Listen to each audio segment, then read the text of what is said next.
Olá pessoal, sejam bem-vindos ao Auxiliadora Cast. Meu nome é André Correia e hoje eu tenho o prazer imenso de receber aqui o Daniel da Formigesso. Seja bem-vindo, Daniel. Obrigado, André. O prazer é meu, né, estar aqui, né? E numa casa que eu já conheço, né? Você, seu pai e todos os que trabalham, né? Toda a família da Casa Auxiliadora. Isso aí. Né, e eu que agradeço. Oh, perfeito, Daniel. Daniel, você sabe da grande estima que eu tenho por você, isso é irrefutável, a gente sabe disso. E eu queria começar entendendo, porque eu conheço pouco da sua história, mas eu queria começar entendendo assim, como que o Daniel foi parar na construção civil? André, primeiramente, idem, né? Você sabe que eu tenho um apreço muito grande por você. Na construção civil, eu comecei por necessidade, André. Sim. A gente já começa, foi por necessidade. E com pouco tempo, virou amor pela profissão, né? A gente percebe hoje, é claro. Hoje você não precisa nem falar que é por amor, que a gente sabe que é óbvio que é. Daniel, e a gente pode falar um pouco da Formigesso, né? Que é hoje o seu carro-chefe. Como que surgiu a Formigesso? Foi algo que caiu de paraquedas? É algo sonhado, planejado? Como que foi? Você consegue elucidar isso para nós? Vamos dizer que sim, que caiu de paraquedas. Eu trabalhei como funcionário durante 1 ano e 2 meses, se eu não me engano, né? Conheci o Marquinhos Consultor, conheci não só ele no início, a Yara era recém-formada. Então, assim, acaba que só eu que, praticamente, eu fazia muito serviço para eles. E vi uma oportunidade. Sim. Porque na época só tinha três empresas de gesso na Formiga. E na verdade o Marquinhos me deu um empurrão, uma ajuda, como sempre, né? Ele é uma pessoa excepcional. Não tem nem palavras. A gente montou uma sociedade. Sim. Fiquei durante 1 ano e pouco, quase 2 anos de sociedade com ele. Ele falou para me seguir o caminho, porque ele já todo tarefado, né? Sim. E o início foi assim. Mais ou menos assim. Daniel, e todo mundo passa por dificuldade na vida, a gente sabe disso, né? Qual que foi a sua maior dificuldade profissional que você enfrentou aí, né, para trazer a Formigesso onde ela está hoje, né? Qual que foi o maior desafio que você enfrentou? André, eu acho que o maior desafio que eu enfrentei, na verdade, quando que eu montei a Formigesso, eu era um menino, né? Então, assim, a maior dificuldade foi, assim, a maturidade, pouca maturidade no começo e tudo, mas acaba que você vai aprendendo, né? Tive várias pessoas que me ajudaram no caminho, o Marquinhos foi um deles, não... se for citar aqui, são vários, né? Então, assim, conselhos, até com o nosso falecido sobre o Paulo Couto, sim, né? Era uma pessoa que gostava muito do meu trabalho, me ajudou muito. Eu posso falar um pouco dele também, que para mim também foi, tá? Até Nossa, que ser humano. Então, assim, ele era de parar e falar assim, ó, não pode fazer esse serviço com esse menino, que ele tem responsabilidade, ele vai te entregar uma coisa de qualidade. Então, assim, vendo, não só, se for citar, são vários, mas foi uma dificuldade muito grande por ser muito novo na época. Daniel, eu costumo fazer essa pergunta no início, mas no seu caso eu vou fazer logo no final e eu vou fazer logo no início. Você já pensou em desistir? Tipo, eu vou parar. Já. Eu acho que todo mundo já pensou, né? Já. Como eu sei que a resposta é sempre sim, já te interrompendo, se você pensou em parar, por que não parou? O que te segurou? O que te fez, sabe? Tipo, não, é um propósito maior, é o amor que nós falamos no início. O que te segurou para não parar? Eu acho que é um mix aí. Aí vai amor, né? O amor pelo que faz, né? Fé, determinação. Eu acho que todo ser humano ele tem que ter a fé e... mas umas 2 vezes foi quase, sabe, André? Quase, mas assim, ainda bem que não, porque assim, cada vez mais a gente vai aprendendo, né? A gente vai aprendendo, mas assim, eu acho que o interessante seria mesmo a fé, determinação, né? Foi o que te manteve ali, né? Eu acho que é bem isso. Sim, e deu certo, né? Não Deu desistia, certo. a gente sabe que deu, né? Graças a Deus. Daniel, o público que está nos assistindo provavelmente tem uma dúvida muito grande, né? E a gente queria que você elucidasse para nós, por isso que escolhi um profissional tão capacitado e gabaritado.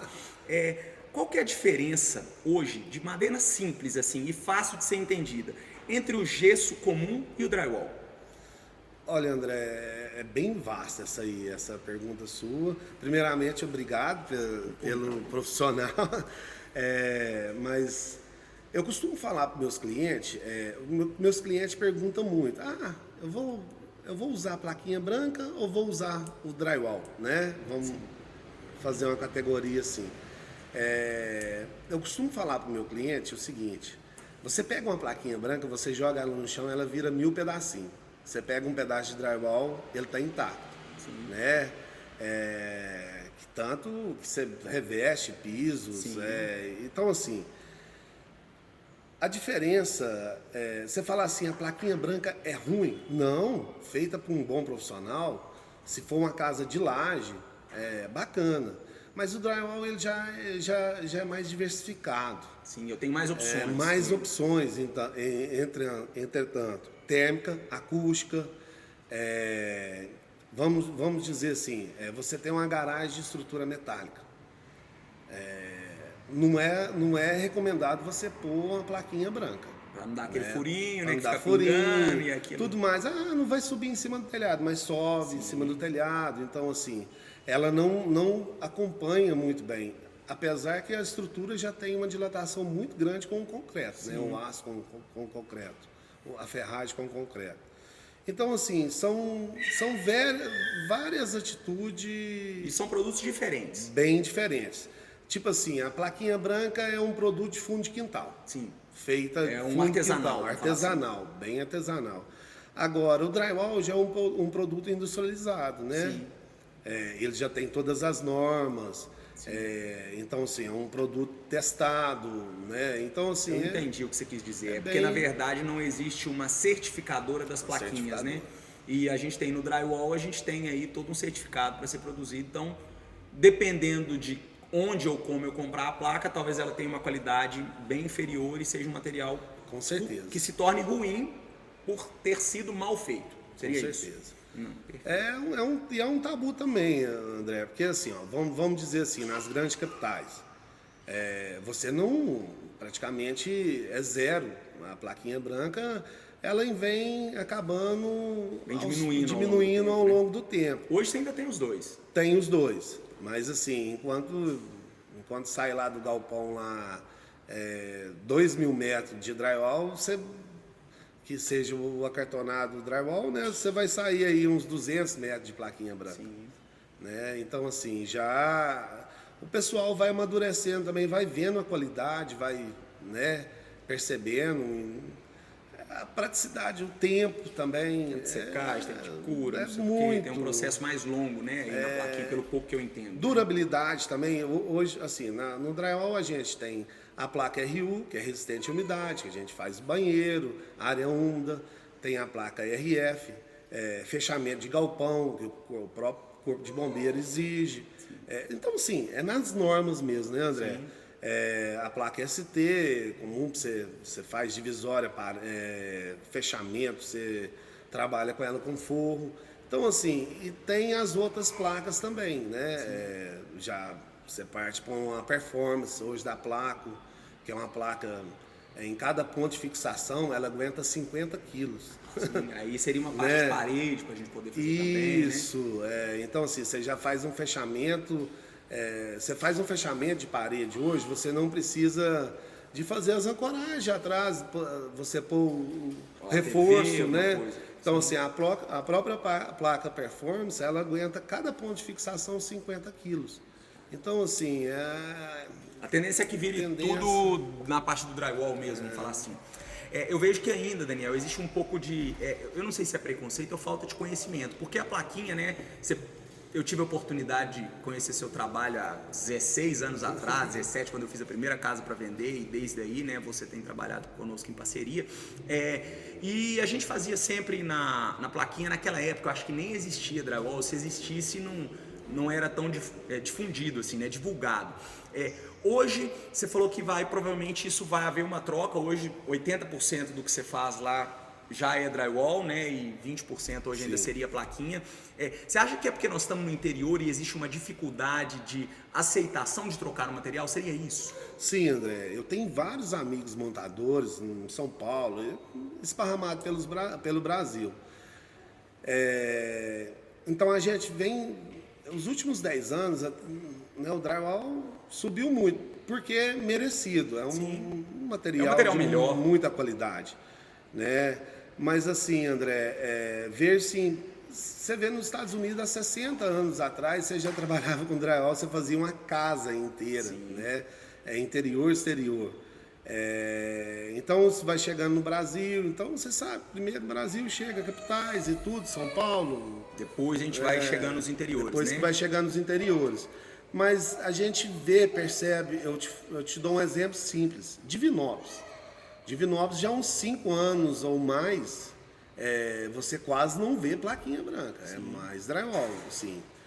Estamos aqui vizinho do lado, né? Eu acho que aí você pega uma cidade mais do interior, menor do que Formiga ainda, tem mais plaquinha branca. O pessoal tem aquela barreira assim, mas porque dava vou certo, fazer uma né, parede Daniel? de gesso. É uma coisa que a gente tem que pensar, por exemplo, principalmente no forro, né? Dava certo. Sim, dá certo. Dá certo. Na verdade, né? dá certo. Eu acho que é mais uma questão de costume mesmo, né? É uma coisa de... eu fazia assim e eu acho que assim que dá certo, eu vou continuar fazendo. Esse dá certo. Vamos falar sobre profissionalismo, né? Vamos dizer assim, a plaquinha branca, ela dá certo, só que é uma placa que te dá muito desperdício, muita sujeira na obra, você sabe que a sujeira com certeza. É muito grande. Então, assim, para todo mundo as coisas Melhora estão tudo corrido, para todos. Sim. Então, assim, o drywall, você entra no drywall, você junta ali pouco desperdício, passou uma vassoura, sua obra está limpa. O aproveitamento é muito grande. Né? Tá. Daniel, obrigado por sanar a nossa curiosidade. Agora eu queria falar um pouquinho em relação às suas parcerias, né? Você deu o exemplo aí da Yara Arantes, e é indiscutível que é uma arquiteta profissionalíssima, né? Nós temos que exaltar isso, é óbvio, né? Vocês começaram praticamente juntos, né? Você falou que ela tinha acabado de formar e você estava começando aí a fazer trabalho para ela. Eu queria saber como que funciona a sua relação, parceiros, engenheiros, arquitetos, começou com eles ou começou com pouco deles e hoje é uma totalidade? Como que é a relação sua com esses profissionais hoje? Eu posso falar que eu tenho o privilégio de ter trabalhado com todos. Você não é velho, não, né, Daniel? Trabalha com todos, mas não é velho. Começou novo, tá, gente? Daniel não é velho. Mas assim, por que, André? Com todos mesmo. Acho que se eu for citar nomes aqui, André... A gente vai ser até leviano, porque você vai esquecer alguém, né? Eu acho que é até perigoso de esquecer alguém. Com certeza. Uma parceria para mim que, assim, que eu vejo que eu já até citei o nome, foi com o Marquinhos, sabe? Sim, é uma pessoa assim que eu aprendi muito, não só no gesso, mas como pessoa, um ser humano, uma pessoa de caráter, né? Eu aprendi muito com ele na questão também de como tratar seu cliente. Eu acho assim, a pessoa te paga para fazer o serviço, você tá ali, a pessoa espera o serviço de melhor qualidade, né? o melhor, né? Aquilo ali é um sonho. Sim. Então, assim, você acaba adquirindo isso de pessoas, você ser digno, você ser um profissional, e cada dia tentando melhorar mais. Mas voltando neles, eu não posso também largar de dar uma pauta aqui sobre as novas arquitetas que estão no mercado aqui em Formiga. Nós temos uma leva muito boa, Daniel. Eu falo que nós somos agraciados por excelentes profissionais. Sim, tá? sim. Então, assim, nós temos uma leva de pessoas novas, com empenho, com dedicação e que têm conduzido de forma muito natural, seria a palavra, de forma muito natural, uma obra com muito carinho e esmero, que é o que a gente espera, né? Sim. Que é o que você falou aí, o Marquinho falou comigo em relação a clientes e tudo, e hoje você é bem sucedido muito pelo seu tratamento em relação às pessoas com quem você lida. Hoje eu falo que o Daniel talvez seja tão bem relacionado quanto bom empresário. Eu posso afirmar isso. Uai. Não posso? Eu Sim, sei que posso. Sim, assim, a gente se esforça para isso, né, André? Sim. A gente... Daniel, eu falo que é uma conquista. Isso foi conquistado ao longo dos anos que você tem. Aliás, são quantos anos de Forma e Gesso? A Formigesso, ela tá com 20, vai fazer 20 anos. Tá vendo? Então você tá velho mesmo. Vai fazer Daniel. 20 anos. Você tá velho mesmo. Daniel, aproveitando, eu queria ver se tem alguma história de alguma parceria ou alguma obra que você tenha feito. Eu sei que são várias, tá? Mas que te marcou. E quando eu falo marcou, às vezes as pessoas ficam preocupadas de falar alguma e tem uma obra grande. Não tô falando de tamanho nem de magnitude. Eu tô falando de uma obra que te marcou. Que talvez tenha acontecido num momento da sua vida ou que talvez tenha acontecido com uma pessoa muito especial no seu convívio e que você conseguiu perceber aí uma satisfação, além da conta, que a pessoa acreditava que não conseguiria, que você pôde fazer parte disso. Tem alguma obra assim que tem um carinho especial, ou talvez até sua casa? Nossa, André, tem várias, hein? Aí tem várias. Mas deixa eu pensar uma aqui. Ó, vamos... Eu acho que é o Amarílios. Sim. O Silmar, mas a Rosinha, acho que foi uma coisa que me marcou muito. Porque quando que eu fiz o Amarílios, ele é todo feito no drywall estruturado. Então, assim, a dificuldade era grande. Porque, Foi um assim, desafio. São vários quadros, assim. Eu não lembro mais a arquiteta que fez lá. Já tem um tempinho, né? Sim. Então, assim, foi um desafio muito grande. E trabalhar com o Silmar foi muito bom para mim. E é muito bom até hoje. É um cara que eu não citei, mas Aprendizado. um aprendizado, assim, me deu muita força, muito emotivo, sabe? Me motivou muito como profissional, né? É uma graça de pessoas. Assim, foi uma obra bem desafiadora. Para a época foi uma obra Era assim, algo muito inovador porque a gente tinha disponível na época. A gente tinha até poucas ferramentas, eu falo, para trabalhar com drywall na época. Lá você ainda estava na execução mesmo. Na execução. Lá foi execução mesmo. Sim. Então, assim, eu acho que para citar uma seria o Amarílios. Tá. Né? Daniel, vou tocar num ponto agora, né, que eu acho que é importante e que eu te parabenizo de antemão já, né, por buscar inovação para a construção civil.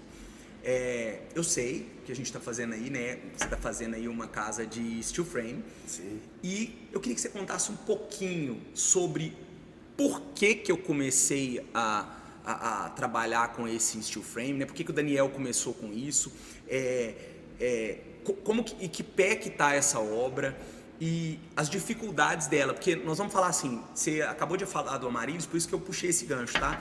O Amarílios foi desafiador naquela época, há X anos atrás, talvez mais de 10, não sei, anos atrás, foi um desafio.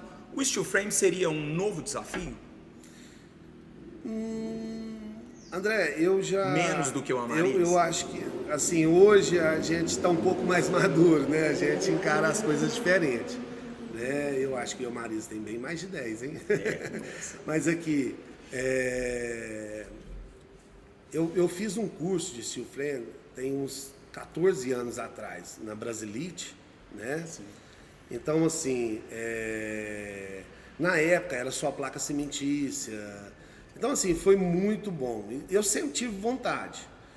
No meio dessa história, no meio desse tempo todo, eu já tinha feito algumas coisas em steel frame. Não a casa do início até o fim igual essa. Mas já tinha feito vários fechamentos. Vou te dar um exemplo simples. A Casa 505, Sim. né, você vê toda aquela fachada dela ali, porque antes era o estacionamento, né? Então ela é toda fechada no estilo. Tem várias outras que dá para citar aqui. Sim, mas uma obra de cabo a rabo, essa é a primeira. De cabo a rabo é a primeira. Então, assim, eu já tive... Esse sonho começou uns 3 anos atrás, né? Então, procurei o terreno, então a gente estruturou, né? A gente precisa estruturar um pouco. Então, assim, André, eu comecei... é muito gratificante, porque assim, até quero citar o João Paulo, né, da Diploc, ele está fazendo lá para mim, não só ele, como o Tuti,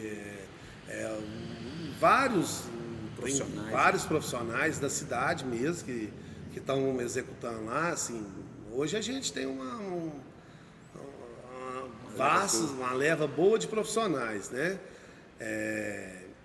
Então, assim, se eu não me engano, a obra lá está com, se eu não me engano, são 28 dias trabalhados. Então, assim, a gente está fazendo o fechamento dela interior, né? Então, assim, toda na norma, a obra toda na norma, do jeito que rege a norma, que rege exige, a norma, né? que exige a norma.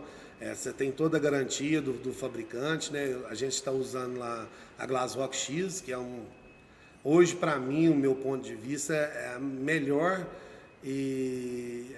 mais econômica e melhor, em todo sentido, a melhor placa que a gente tem no mercado para fechamento exterior, né? Seria ela. Seria ela. Então, assim, e acústica, térmica, a gente está trabalhando, ainda vai ter Nós vamos ter uns spoilerzinhos vai ter uns aí spoilers futuro. bem bacana aí. Daniel, eu acho que isso é normal, nós estamos falando de alguma construção inovadora, mas será que você já ouviu alguém falando, Daniel ficou doido de estar fazendo essa casa, o Daniel, não sei o que ele cismou agora, isso não vai dar certo, né? A gente sempre fala que quem inova sofre um pouco em relação a isso. Sim. Você já escutou alguma coisa nesse sentido? Já escutei nesse sentido assim, você está fazendo uma casa de drywall? Né? Sempre, talvez por falta de conhecimento. Até falta de conhecimento. Né? Por isso que realmente eu acho importante as pessoas saberem, né? Sim. Mas é por falta de conhecimento. Falei assim, Daniel, mas você está fazendo uma casa de drywall, não tem perigo, não, de cair. Mas e a chuva? Sim. Já recebi várias mensagens assim, recebo até hoje.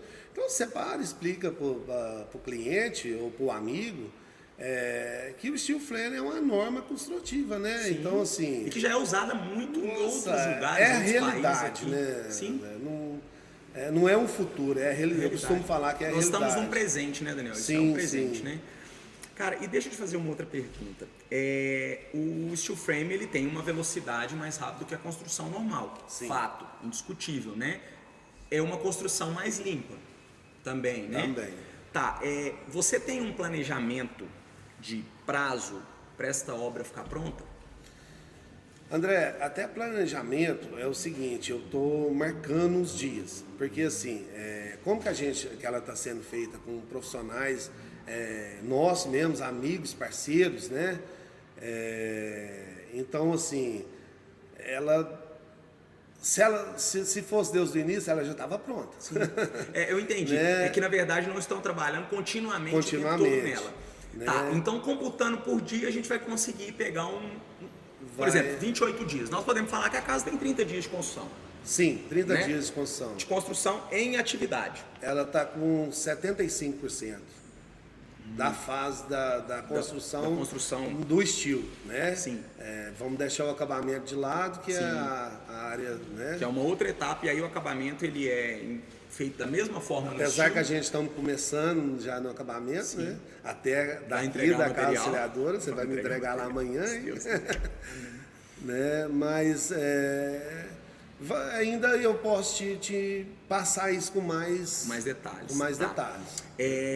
Hoje, e aí eu acho que as pessoas vão estar curiosas em relação a isso, e provavelmente você deve ter feito uma conta nesse sentido, existe um custo mais elevado do que uma construção tradicional de alvenaria para se fazer no steel, menos elevado, ou no frigir dos ovos, pelo tempo que eu ganho, a coisa se iguala? Desculpa, Não. André, é o seguinte, eu acho que eu tô anotando tudo, sabe? Tá tudo Uma experiência mesmo. É uma experiência mesmo, porque assim, mas eu acho que vai ficar elas por elas. Sim. Porque a gente ganha em velocidade. Sim, você já me ajudou muito Sim. em casas que eu já fiz em alvenaria, né? Até em escolhas e tudo mais. Sempre eu te peço, né? Grato por isso. Mas assim, pelo que eu estou vendo o custo, eu acho que vai ficar elas por elas, sabe? É um custo, é o que a gente vai ganhar na agilidade. Tá, eu posso te fazer uma pergunta e já te intimar a fazer uma coisa? Eu queria ver com você o seguinte: você está documentando as fases da obra, você está mantendo relatos sobre as etapas ou ainda não? Sim, Sim? sim. E a gente vai poder ver isso no final, disponibilizado em forma de vídeo, alguma coisa para que as pessoas entendam o processo? Olha, eu já ia soltar, né? Já ia começar com isso. Soltar alguns spoilers, né? Sim. Mas vamos começar aí e vai sair todos eles, né? Sim, vai ser... no tempo dele, né? Sim, assim. a gente já está no cronograma para essa Daniel, semana. e hoje, se a gente falar que um cliente quer construir uma casa de drywall, eu consigo procurar você e a gente começar esse processo? Ou isso ainda não é possível? Você tá fazendo essa primeira para você que já faz esse serviço ter um conhecimento ainda mais a fundo, apesar de já ter estudado tanto, que eu sei que você estuda sempre. Existe essa possibilidade de alguém conseguir construir isso através de você hoje, ou ainda não, mas é algo que possa vir a acontecer? Olha, André, eu tô com a rede de farmácia, que até de um amigo meu que eu já vendo materiais para eles, né? A gente já distribui materiais para eles. Ele quer fazer toda a rede de farmácia com a gente, né? Sim. E tem também 2 projetos, né? A gente tem 2 projetos que eu dei o orçamento, que eu fiz o orçamento e foi para a fábrica, né? Porque a gente vai falar em steel frame, a primeira coisa que é um ponto bacana para a gente falar. Steel frame, primeira coisa que a gente precisa do projeto arquitetônico, né? Normal, como se fosse um projeto para fazer a alvenaria comum mesmo. A gente pega esse projeto, em cima desse projeto, a gente manda ele para um engenheiro calculista, né? Então ele vai entregar o orçamento de todo o aço, de tudo que vai gastar na casa, e aí a gente vai entrar com o orçamento sobre o peso do aço, quantidade de tesouras, vigas. Existe um processo também. Existe todo um processo. Então eu estou com 2 já assim, fazendo o orçamento, né? Um eu vou até entregar essa semana. O cliente já está doidinho. Mas fica ansioso. Está bem ansioso. Mas é isso, a gente não só a gente pega, mas a gente indica também ótimos profissionais na área. A gente tem vários parceiros, amigos, né? Clientes que são aptos também a fazer. Então, assim, a gente já tem esse... Já tem esse lastro para poder começar a fazer isso aí, sim. né? Daniel, eu sou muito curioso, você sabe, eu fico acompanhando lá umas fotos e tudo, né? E eu acho muito bacana, principalmente quando alguém tenta inovar no ramo da construção civil. Fico muito satisfeito por ser você e por saber também que vai ser possível, né, que outras pessoas construam dessa forma, né? Com uma velocidade, com um processo construtivo novo, né? A gente sempre fala aqui de os outros que estiveram antes de você falaram em relação a um pouco de escassez, em relação à mão de obra e tudo, e aí eu acho que é nesses momentos que a gente começa a descobrir novas formas de lidar com a construção civil, né? Nós falamos um exemplo, nós saímos de uma plaquinha lá há 20 anos atrás, 2000 e pouco, e estamos hoje num steel frame, né? Então nós temos foi um processo, né? E você sempre é à frente disso aí. Apesar de você me dizer que já tem alguns clientes e tudo, eu acredito que hoje a primeira casa que nós temos em Formiga de cabo a rabo será que você está fazendo, não é isso? Sim, sim. Tá. Ela vai estar, essa é uma curiosidade, tá? Você vai disponibilizar essa casa para visitas também, para conhecimento de possíveis clientes que querem construir dessa forma? Sim, apesar já estar disponível, né, André? Sim, bom já assim tá a pessoa processo, ver, viu? já Acompanhar o processo, né? Na verdade, essa casa eu estou fazendo para o meu uso, né, com a minha família. Só que é uma casa modelo mesmo, assim, para o pessoal, para os meus clientes, não só de Formiga, tem cliente em Arcos, em Divinópolis, na região toda. Então, assim, e muito bons montadores de estilo, talvez levar para o cliente deles. Você entendeu? Você tem um futuro cliente, leva lá, vê como que funciona a térmica, a acústica, como que funciona todo o processo. Né? Então, assim, a pessoa vai ver que a qualidade é indiscutível. Eu falo que eu consegui achar bonito todo o emaranhado de ferro lá. Achei que ficou bem bonita aquela etapa que a gente viu lá, né? Onde está toda a parte exposta ainda, sem os fechamentos. É uma parte que você vê que foi muito trabalhada. Eu tenho uma dúvida, e aí é uma questão minha, conhecimento. Quando vem o projeto, as peças vêm numeradas por encaixe? Vem sim, André. Aí ela vem um livro, na verdade. Sim, o projeto mesmo. O projeto que eu falo que é um book, né? É um book mesmo. Então, assim, vem todas as etapas, quantidade de parafusos, quantidade de reforço, de parabolt, tudo especificadinho. Então, assim, ela é todo... E, tipo, cada parede, tipo assim, é uma parede grande, vem 3 peças. Sim. E cada 3 peças, ela vem numerada num fecho certinho que você tira e faz o quadro, é toda montada. É um processo de montagem. É um processo de montagem. Tá. Né? Uma outra dúvida, Daniel, aí são dúvidas minhas e eu acho que as pessoas aqui também têm. Como é que é em relação à base? A base continua sendo alvenaria? Sim. Normal. Base, esgoto ali. Um radier, né? A gente faz essa construção, falando nela em si, foi um radier, uma malha de 20 por 20, com treliça de 90 e 90 centímetros, outra malha de 20 por 20 e 14 centímetros de concreto.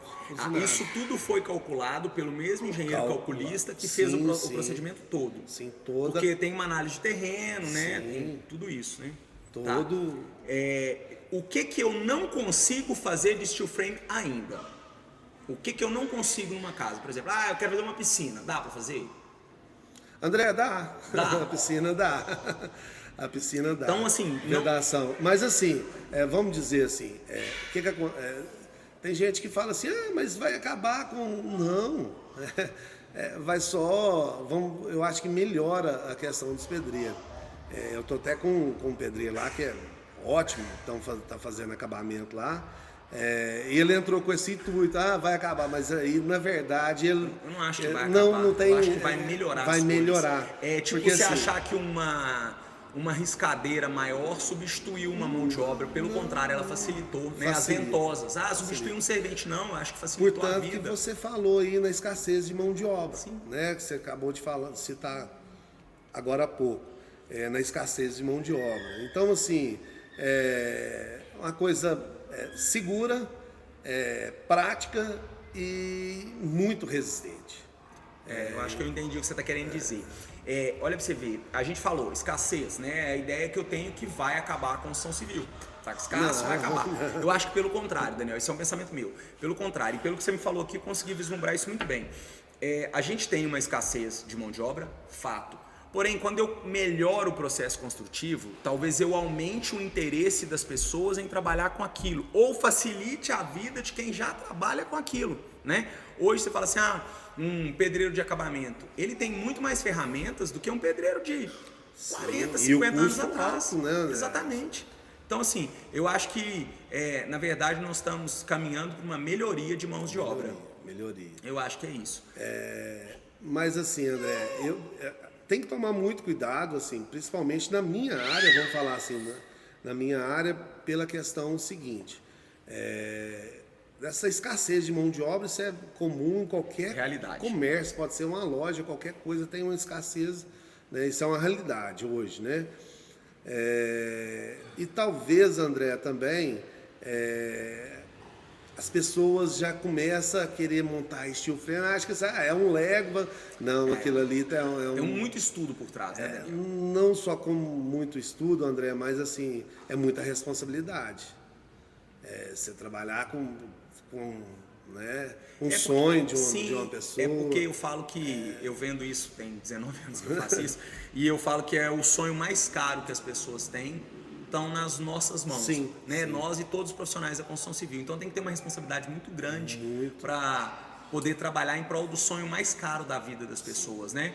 Porque é um lar, é um sonho que foi planejado, pensado, computado e calculado, né?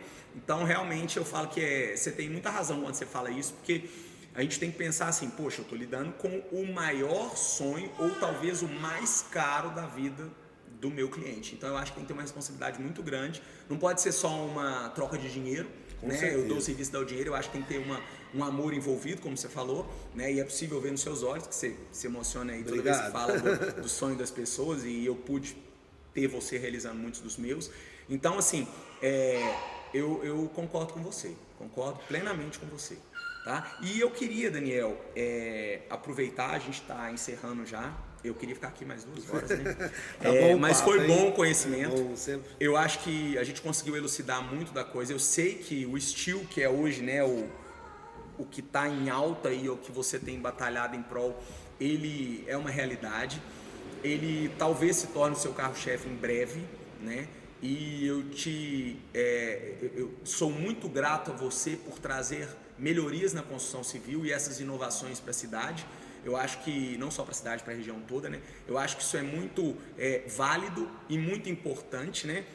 E se a gente consegue entender isso, não como o steel frame vai acabar com empregos, mas sim ele vai melhorar empregos, eu acho que a gente tem uma visão a longo prazo muito maior, né, da construção civil. Eu espero ficar aqui por mais 50 anos, se Deus me permitir, amém. E queria te agradecer por ter disponibilizado o seu tempo, por ter vindo aqui. E para a gente se despedir, eu gostaria que você deixasse uma mensagem para quem pensa em construir. Falando mais pelo lado emocional mesmo, se o Daniel fosse dar um conselho para alguém que vai construir hoje, seja de steel frame, seja de alvenaria, seja, enfim, da maneira que der, o que o Daniel falaria para alguém que quer construir hoje? Olha, André, primeiramente, obrigado. Eu fico até sem graça e palavras, tanto elogio, principalmente vindo de você, que você sabe que eu tenho um apreço e um carinho muito grande. Você merece. O que eu falaria para as pessoas que vão construir hoje? Eu acho que, primeiro, um planejamento, né, com arquiteta, com um profissional, e assim,